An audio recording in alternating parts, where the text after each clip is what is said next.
I think a key word, we had some very good things from Gary about that.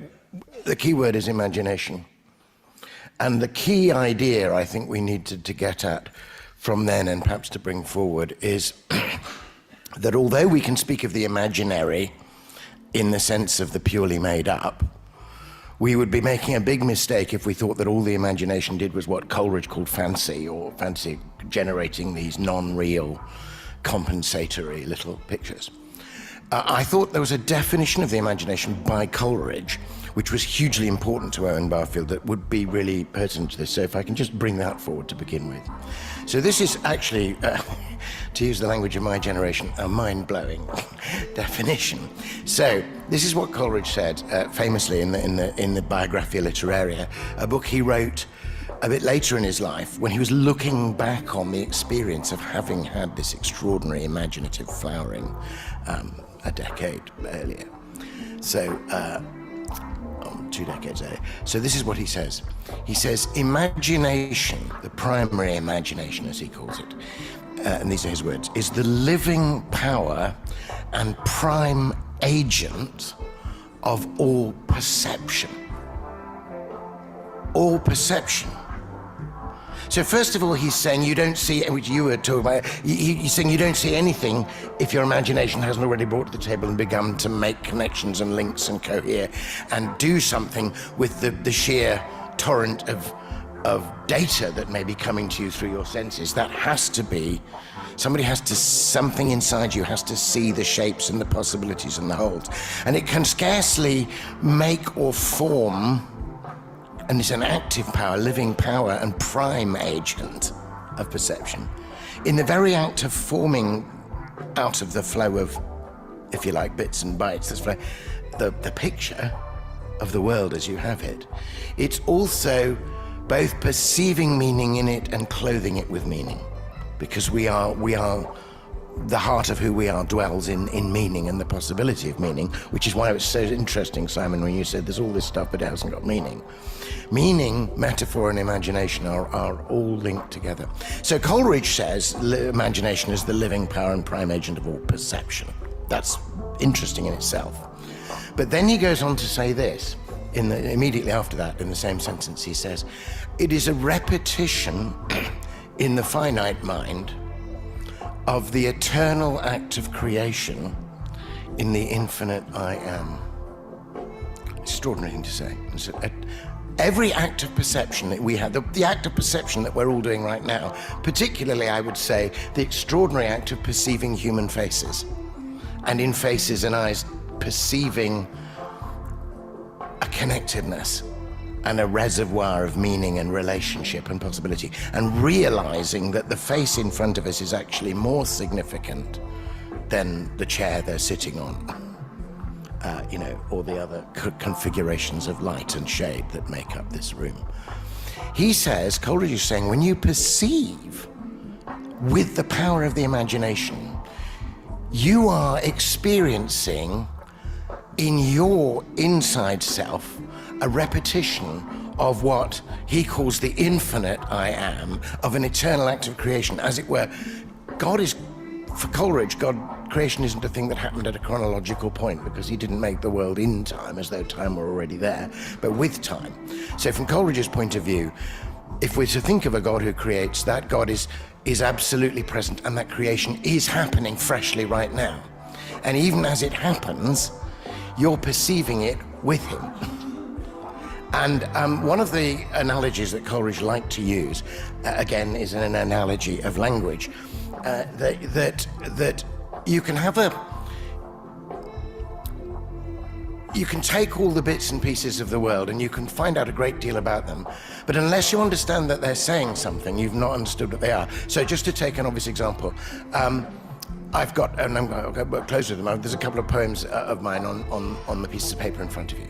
Now, we could do a wonderful job on analysing what you have on this paper by analysing the chemistry of the paper itself. We could do a fantastic geometrical assessment of the letters and a statistical account of where they all were, and we could accumulate a vast body of absolutely correct knowledge and data about what's there. Until one day somebody said, "Did you know it's a poem?" Really? What's that? Suddenly if we then discovered that it could be read, that it said something, that this set of data was coming from one mind to another, and that this stuff was transfigured in its meaning, or through meaning, and becomes something else, we'd be astonished. Now, to have that astonishing wake-up to that would not in any sense invalidate, eradicate, or any of the other things we knew about the physicality of the poem. Coleridge once wrote, who's thinking about how his child should grow up. It's in the famous poem Frost at Midnight. And he describes the lakes and sandy shores and the crags of ancient mountains. And then he says, "My child shall wander like a breeze," going through these. And then he says this about his child growing up, looking at the mountains and reflected in the lakes and the clouds reflecting the shape, all these series of echoes and reflections. Coleridge says this: "So shalt thou see and hear the lovely shapes and sounds intelligible of that eternal language thy God utters, who doth teach himself in all and all things in himself. Great universal teacher, he shall mold thy spirit and by giving make it ask." I could have kept playing that for a lot longer because Malcolm's so good. But yeah, it's so good. I wish I know I've seen that at some point, but I've forgotten most of it. But you can see how that connects to some of the things that you were actually saying. That's what I was trying to say a moment ago. I don't think we see anything without the aid of the imagination. I think of it as this sort of bringing together of, and not just images, although as humans we're very focused on that medium of understanding the world, but it is a bringing together. And right, and we can distinguish between the, notice that he was talking about, Coleridge distinguishing between imagination and fancy, which I would say is not at all unlike Maximus is talking about the fantasia, right? Like the way that we're viewing the world that might well be false, versus what I would say, what the true imagination reflects, which is like the world of divine ideas. So let's figure out what does separate those two things. I think that the thing that separates them is this sort of willing participation versus this sort of willful other thing, where we kind of like, I don't know how to describe it, but it's like in the one, you're in touch with something larger than oneself and you're aware of that and you're submitting to it. Mm-hmm. And in the other, you're kind of going, no, I don't want to go that way. I want to go this way. You're just you're just making stuff up instead of trying to truly see. And I think that's where the huge thing, there's something about perception that is deeply wrapped up in what we think of as trust, which undergirds all knowledge, right? Trust is implicit in any knowledge, right? To say I know something, you're implicit in that is all these layers of how you think you know that maybe which you can't even articulate. And you've heard me say this before, but I'll repeat it again. I don't actually have any problem with empiricism to a certain extent. But here's the qualifier that I will make with empiricism is it's like, why are you only using half of your senses? You have perception, and notice how Malcolm in that clip says that imagination is critical to perception, right? You have other senses, like I basically think that that Steiner / Emil Bock has it right in pointing toward imagination as spiritual sight. Like that is your sight of the spiritual component of reality, and you know, like it's not separate from this. It's not separate from the material. Like heaven and earth are not actually separated. It's not an other world. It's this world. But without the faculty of imagination, you won't be able to see the parts of this world that are spiritual by their nature. Intuition is spiritual touch. Inspiration is spiritual hearing.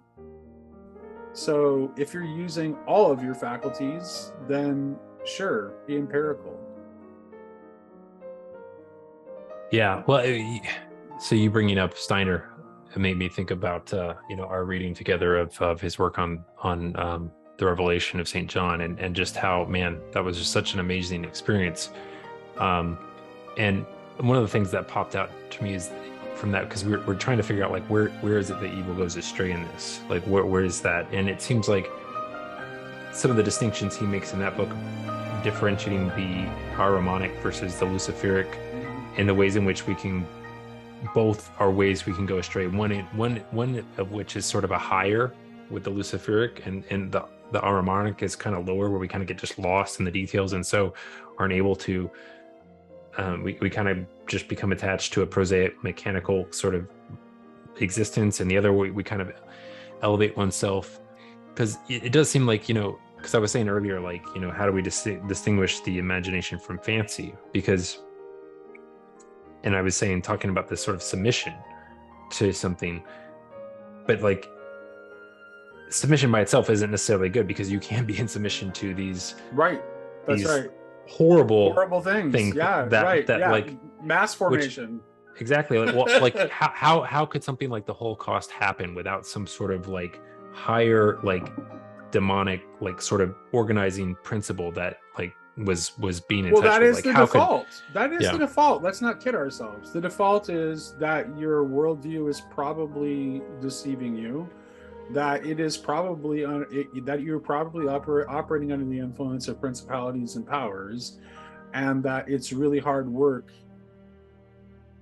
to see the real world.